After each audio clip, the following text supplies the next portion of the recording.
All right. Hey, how y'all doing? I'm back again with another episode of It Factor. As always, I'm your host, Jeremy Robinson.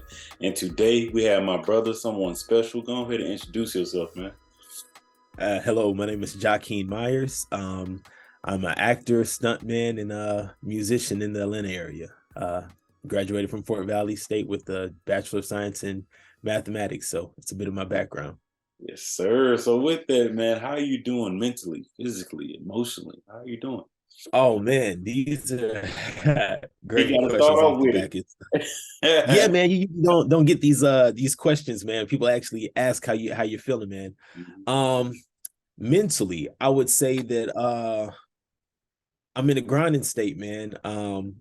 The mental space is kind of divided up in a bunch of different sectors for each hat that I wear, and each thing is its own job. So acting is its own thing, stunts is its own thing, music is its own thing. Being a family man, a husband, and a father is its own thing. So that's kind of where I am mentally. It's kind of investing mental space and energy in all of these different areas, right? And yeah, it's work, but it's rewarding, man. So yeah. I'm constantly thinking, cooking up ideas. Emotionally, man, I would say I'm in a good place, man. At a certain point in life, I just hit a point to where I realized that I was going to be in control of my emotions, right? Yes, So sir. whether I had a good day, bad day, whatever kind of day, I realized it was ultimately up to me. So man, I've been having good days, bro. I don't let stuff get to me too much. I stay focused on the goal. If it's not about the bottom line, I'm not letting it into that emotional space for me, man. Physically I'm doing well, man. I've been training, I've been getting it in. So yeah, man, I feel great. Um Doing what I need to be doing, knocking stuff out the way. So life is good, man. Can't complain. That's good, man. That's good to hear that, man. And I would say that a lot of people, like you said, don't ask those questions, but I put it in the show, man, because I noticed, I'm like, I never asked it. I'm like, I need to ask Yeah. people that, but Yeah. yeah, man, like how I met you, me being from Fort Valley and being now a Sigma, but also my big bro, my brother-in-law being your pro fight. Man, Yeah. how was your time at Fort Valley State University, man? How was that? It was an amazing experience. It's something that I wouldn't trade for the world, honestly, because it allowed me to be around educated Black people that Yeah. were all going for something, that were all shooting for things. A lot of us were first, second, maybe third generation college students. And Mhm. so there wasn't too much before us that it really gone and done these things, before. And really I would say maybe just second generation, first and second generation college students, right? But the type of environment that Fort Valley was, everybody was hungry, bro, and it created something where everybody was doing something. If you wanted to be in the arena, you had to be there, you had to compete, you had to go hard.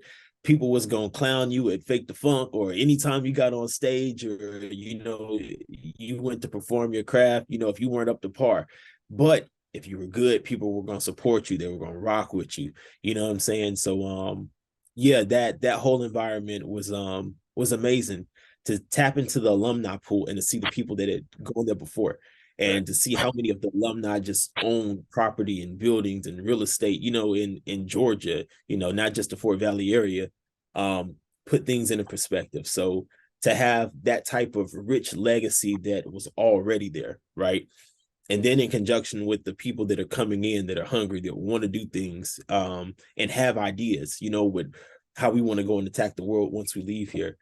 Yeah, man, that you can't get that too many other places. Fort Yeah. Valley's an unsung hero when it comes to that. So That's amazing, man. So with that, so how did you get into acting, into being a stunt man, into the music that you are in, man? But outside of that, bro, like what has been, tell us some TV shows and some movies you have been in as well okay. with that person. So I guess I'll kind of give like a timeline and list some of the things in the order that they happen. Um it started off 2017 Black Panther, the first Black Panther film. Now, prior to this, I've been trying to break in and get in as an actor. I'd done several workshops and even started getting on the film sets just as an extra. I was just like, hey, bro, I'm happy to be background. I'm here. Like, I see the star of the show, like they're right there type, like, it's getting real type deal. So I was happy with that. I'm looking for ways to even, I told myself, I said, hey, if you can do some background work on Black Panther when it drops, bro, you in the game. Like, don't let them mess around and let you actually be able to like do some fighting stuff in there, So I'm saying all of this, I'm praying on it, sleeping on it, I'm training on it, because I know and I'm aware of these things. I'm watching the superhero market from films like, I remember going to see Captain America Winter Soldier in the theaters. And when I watched the film, I was like, oh bro, I want to do this. Like I gotta be a part of something in this field, like down the line. So yeah, that led me to stalking all these Marvel projects under the pseudonyms and other names that they're the working titles that they have. Mm-hmm. And eventually I came across this Black Panther audition. They said, hey, it's an open casting call.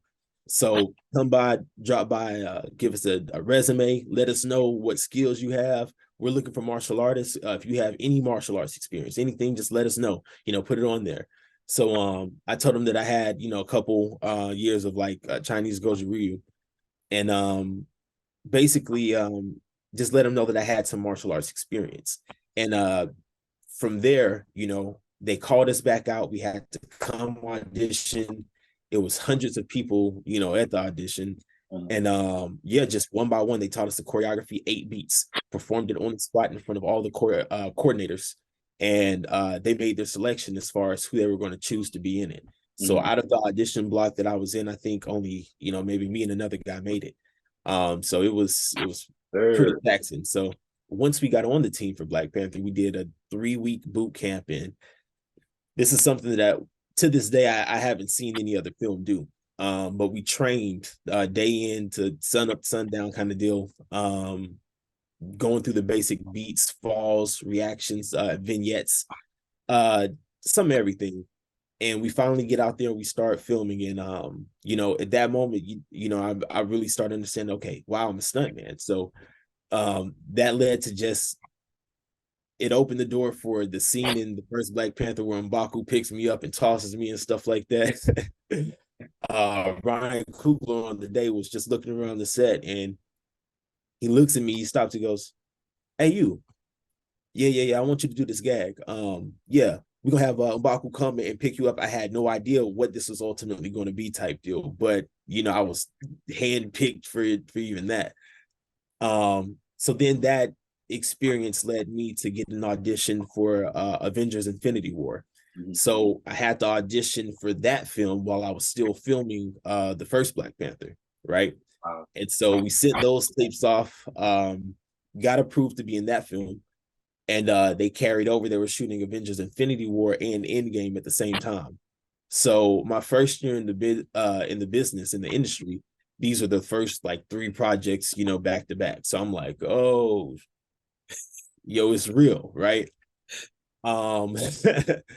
So from there, I had some highs and lows that year. Those were extreme highs, right? And I had to learn that it's like, okay, you have to kind of budget your stuff. I had to learn the business side of it and even getting incorporated so I could get certain tax breaks. Hey, got to do what you got to do. Yes, sir. So these things culminated in me starting my own business around this time. Start branching out into the stunt world more. Worked on MacGyver from there. BlackLightning, Cloak and Dagger, a bunch of kind of like superhero shows and stuff. And even some just like dramas and stuff like that, like Madam Secretary and whatnot. But this ultimately opened the door once again for me to get an audition through the stunt coordinator to audition for BlackLightning, right? And audition for BlackLightning, I want to say maybe 2 or 3 times, honestly. Mm-hmm. And the last time that I auditioned for him was the final season that they're airing, right? And this is kind of like the opportunity. I told myself, I said, I just had a feeling in my bones. I was like, this is going to be the TV show to give me my first speaking role. And with it being in this last season, I was like, all right, here we go. It's all or nothing, right? So I do the audition, they send it off, I get a call back and they say, hey, we want you to do the part. Turns out it's portraying the role of Breonna Taylor's boyfriend from that situation. Yeah. So I'm like, oh, this material is really heavy. You know what I'm saying? So I wanted to make sure I did that right. But that experience, taught me a lot. And that was my first speaking role, first acting role, in the industry. Then that transitioned to another coordinator sending me another audition for BMF, and sent that audition, same kind of process. He told me early on in the email, he said, okay, don't play this one serious. Don't try to be the tough guy and stuff like that. When you send a tape in, this is the director's note. They're specifically asking for this. They've seen a lot of people in, they still haven't exactly found what they're looking for. And so I said, okay, I got something for you, you know. So I went and did the audition. I kind of hammed it up of just like a fast food worker this kind of excited to be there, even though they have like a real corny job type deal. They still take everything that they do, serious in that realm. And to get the reaction from the other character, I was kind of creating this bed that they could play off of. And when it came time to actually do the scene, I realized that I'm putting all this stuff together as the show is actually coming out and things like that. But this scene is basically establishing Lamar Silas as, hey, I'm back out here. I'm a threat. I'm on your behind type deal, right? And so seeing that character dynamic, I understood why the director wanted a character that was going to play that role that way. So yeah, I came in. Tasha Smith was the director for that episode, and her energy as a director is phenomenal, man. I'm excited to see what all she does, as she continues. But yeah, we did the role with Lamar Salas and BMF, and that was in the season premiere of the first season. And yeah, they ended up bringing me back for this one. So we'll see that character again in a couple weeks. Yes, indeed. See, that's what we talking about. That's amazing, man. That's amazing, bro. So in that, man, what is your it factor, man? Why you do what you do? Oh man. It's just in me. Just to be honest with you. My lineage, my dad is a preacher, my mom is a teacher, right? And for me, it's a couple things. I believe in God first. You know what I'm saying? So for me, my life is just trying to do stuff God's way. You know what I'm saying? Just being real. I'm trying to align myself as close with God's way of doing stuff as possible, and let the rest, fall into place. But by aligning things God's way, it's like, bro, I take the pressure off of myself of having to try to figure everything out. You know what I'm saying? There is no like my way. My way is God's way. You feel me? So it sets you up to where it's kind of like a foolproof plan, and you can really step out on confidence. You can really step out and do what you need to do, because that this way is tried and true type deal. So when it comes to that, man, it's just finding a way to tell these stories and to give people something that they can relate to, something that people can have an experience with, and hopefully it changes, their perspective or how they feel, about different things. Hopefully it sheds light on certain situations, and yeah, it has an impact on people. That's the ultimate goal of why I do what I do type deal, is to be an example, man, to just hopefully be that light and shine bright enough to where it's like, other people can get some light too. You know what I'm saying? Sure, man. I respect that. I like that. That's real. That's real, man. Definitely. Yeah. So my next question that get me with this is so what would be ultimate project for you, need to be a TV show or a movie, what's something that you like? When I do this, I'm good. Like I'm cool. Yeah. Yeah. Uh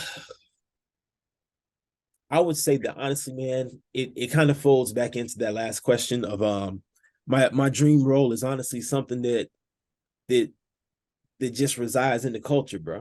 You Uh-huh. know, something that hits people on the level to where it's like, no, they remember that character. They remember like its lines, its quotables. You know, it's stuff that they're like, this character is so raw. I feel it. This character is a part of me. You know, that's really kind of like my dream role and my dream job. Any type of film. I don't even know if this film exists. And to be quite frank, bro, I'm probably gonna have to write it myself. You know, I've been in my bag too of just working on scripts, working on story, applying my skills as a writer from music into uh, script and film writing and stuff like that. So yeah, man, those are the kind of things. It's going to be that role that has layers to it. That Mhm. as you rewatch it and you go back into it, you're like, oh, I get it, bro. This is really about life. This is really like bigger than just this movie type deal. But yeah, I see what they did here. You know. Great that. I like that. You're gonna be on some Yeah, Denzel stuff. You're gonna be like, yeah, let's yeah, get man. I got to do something that means something. If it doesn't mean anything, then it's like what are we here for, right? yeah. Um, I look at it like this, man. We're here on this earth, and outside of what we do here, Mhm. there's no other real documentation that we existed. You know what I'm saying? Like this is our life's work.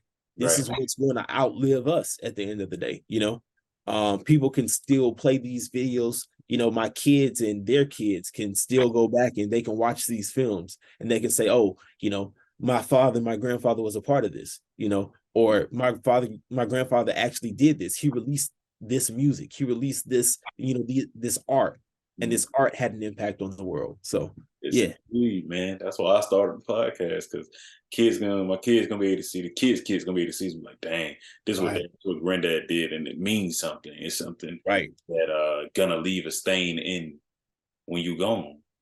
So in that, man, that lead right into my next question. So when you're gone, my guy, like when it's all said and done, you Yeah, ain't gotta be gone. It's just all said and done. You old yeah, enough. yeah, yeah. You don't want to do that no more. What would you like to be remembered for, man? Honesty, man, being real. You know what I'm saying? At the end of the day, being transparent. This is a industry of illusions. At the end of the day, just being real. You know, once you frame up the camera, what's in this, you know, this rectangle, Mhm. that's the world that we're living in. So, You know, so it doesn't matter what's on the other side of this type. Like, bro, I'm in my room right now, and you know, in the spare room type deal. You know, I just got a backdrop set up. You uh-huh. know, but it's like it may look like I'm in a studio or something. You know, but it's like that's really how they film things, right? It may look like they're on this alien planet in another dimension, but bro, they're in a dusty warehouse in Atlanta. You know, Right, it's just a room. so yeah, it's just a room. You know what I'm saying? So and even beyond that, that's kind of like the surface level evolution. But because you can create and you can place everything within this frame, you have full control over what people see and how people feel about what they see. You control the story and the beat to beat. You can frame any argument that you want to make, and you can do it without a rebuttal. Yes, sir. You know what I'm saying? Like the rebuttal comes afterwards in the critics' reviews and stuff like that, right? But for however many times, like a hour and 30 minutes, let's just say, you have somebody's undivided attention where you can tell whatever narrative you want to tell, Yes. you know? So there are a lot of people who get paid to lie to you, bro. I'm not even gonna lie. You know, there's a certain level of it's profitable when you know when you're in on a secret that everybody else doesn't know yet, you know, and you can make money off the fact that other people don't know type deal. And Mhm. you can actually promote the ignorance to them, you know what I'm saying, and let them buy and eat it up type deal while you do the stuff that you really know is good for you, you Yeah. know. Um, yeah, at the end of the day, man, I just want to break down some of those barriers of just like we got to be honest with each other, man. There's Absolutely. no real growth without honesty, you know. And there's honesty in these characters and how we portray these characters and stuff like that. I want to tell real life stories of people's family members. And, you know, like for somebody to say, I either know somebody like that or that's me. You know what Yes. I'm saying? Like, I think that's the real goal of it. And I'm sure that everyone has their own, you know, their own truth about things. There's a relative truth, but there's also that universal truth.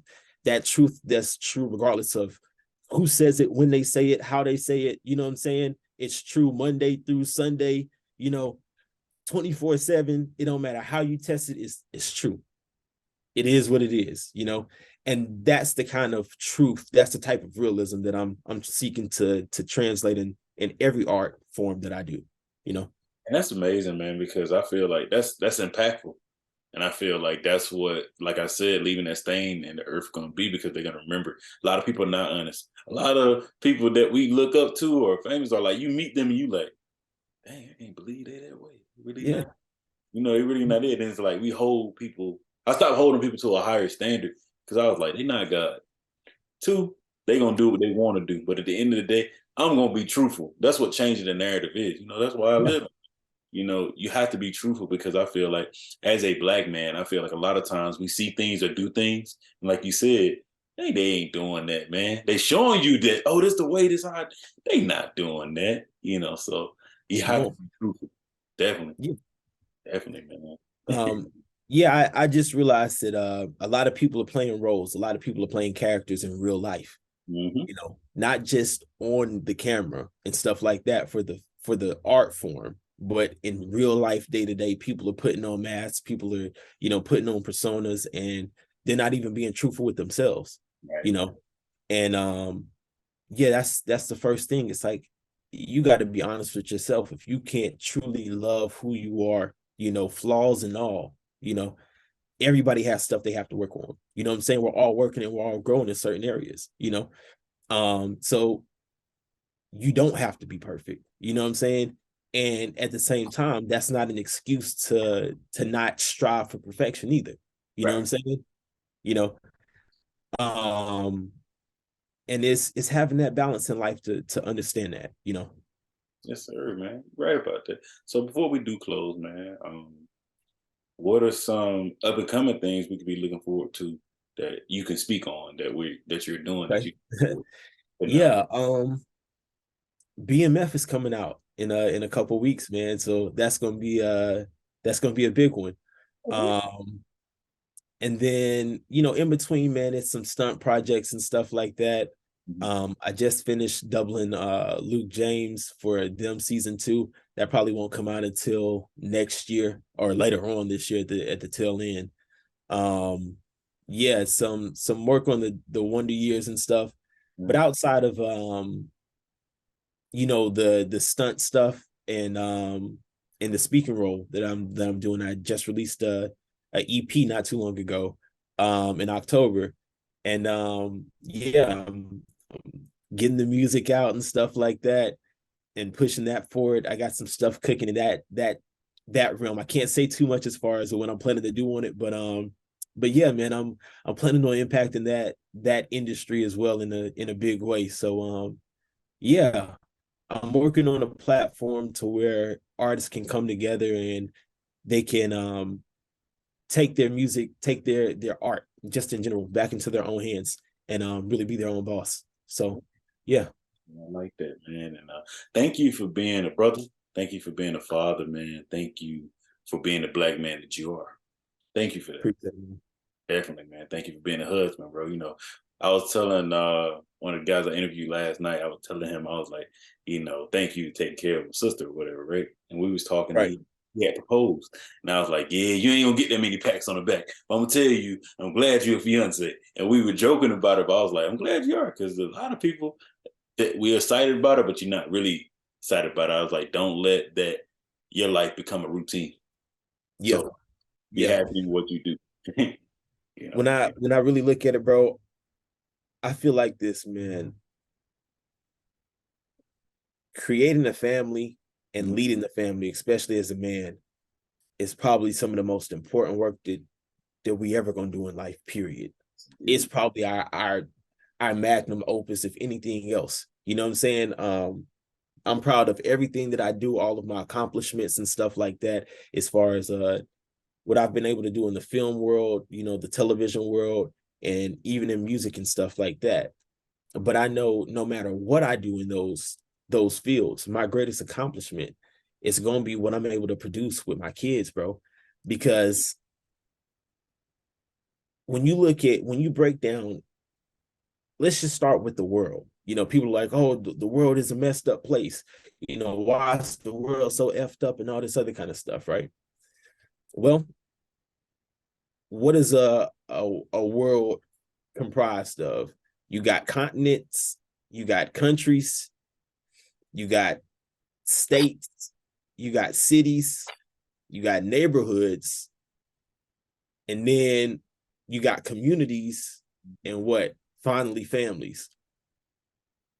But at the base of it, you know, and I would say even past family, to take it even a step further is you.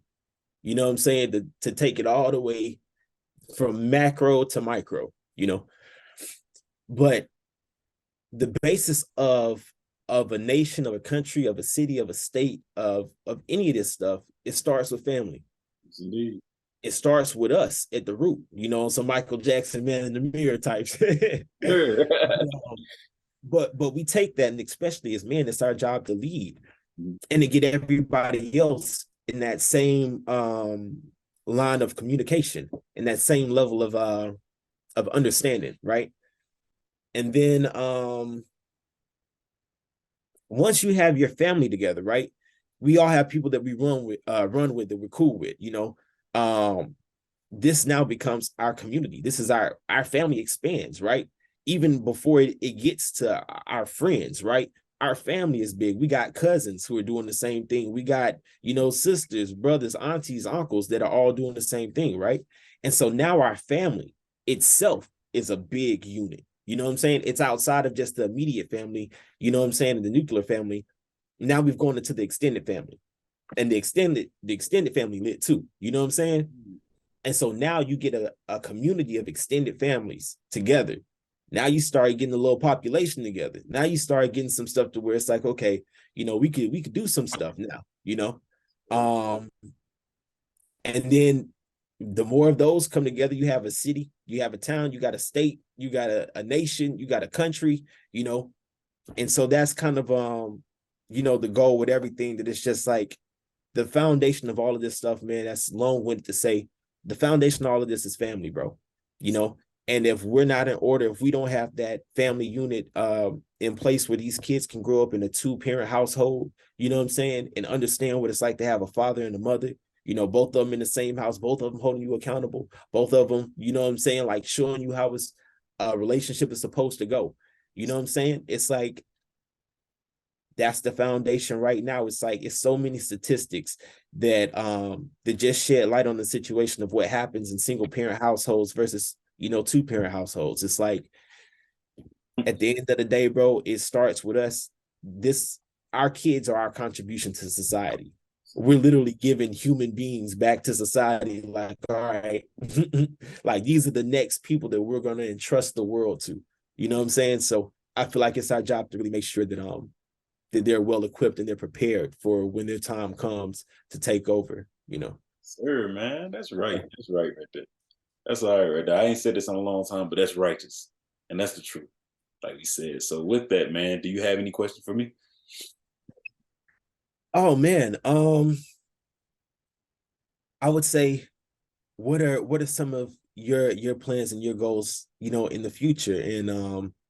And hey, if there's anything that I can do, you know, let me know, man. If there's anything, any kind of collaborations or anything that you feel like you might want to do, man, just let me know, you Yeah. know.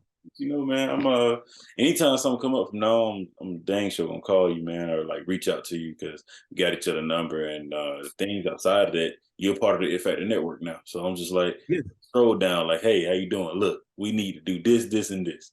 But outside Yeah. of it, man, I look forward to keep growing my podcast, bro. And I got a book coming out soon, The Art of Networking, because I feel like a lot of Okay. got away from networking. So with that, it's just showing how I started the podcast because I always get a question of like, how you got this person on, or how you did this, and it's like, hey, let me just go and write my book. Yeah, yeah. And man, I just love meeting people. I love seeing what our people do, and we live in a world where we all are moving so fast to where I like to slow them down and get at least 30 minutes to an hour out of people and really give them their flowers. So Yeah. love to do, man. No, I appreciate it, bro. You're doing some incredible work, man. And honestly, man, I feel like it's important too, because like you said, bro, a lot of this stuff goes under the radar. Not really noticed, man. I'm one of those people, bro. I'm terrible at self-promotion. I'll be honest with you. You know what I'm saying? I'll do something and not even acknowledge it. So my wife has been getting on me like heavy about like, no, like push your stuff, like market. And I think that you're one of the people just within the community that understands how to navigate and pull things out of people, you know, and to shed light on certain situations, because it's like we do have to celebrate each other while we're here, you know. And it's like that leads to a platform to where it's like you're going to be acknowledged for, you know, the work that you've done in and out with everybody too. So it's amazing just to see the many Black collaborators that we have, man. People just having an idea and just running with it, just saying, hey, I got a vision for this. I don't know how it's gonna work out, but I'm finna build this plane while I'm flying. You know what I'm saying? Type deal of like, bro, yeah, it's necessary, it's needed, man. And I thank you for celebrating not just me, but other people, other creators and stuff like that within the space as well. And I'm honored to share the experience with you, man, and to see your evolution in the process as well, man. I'm blessed to be on this journey with you. Thank you, man. Well, I'll be talking to you soon, bro, man. Have a great Saturday, great weekend. I hope you off Monday. You get to be free. So Yeah, yeah. I got some free time, man. It's gonna be with the kids and training, working. But yeah, I work for myself, so every day is right. is a job, man. All right, then, brother. I'm gonna be talking to you soon, man. Okay, have a good one, man. Stay blessed.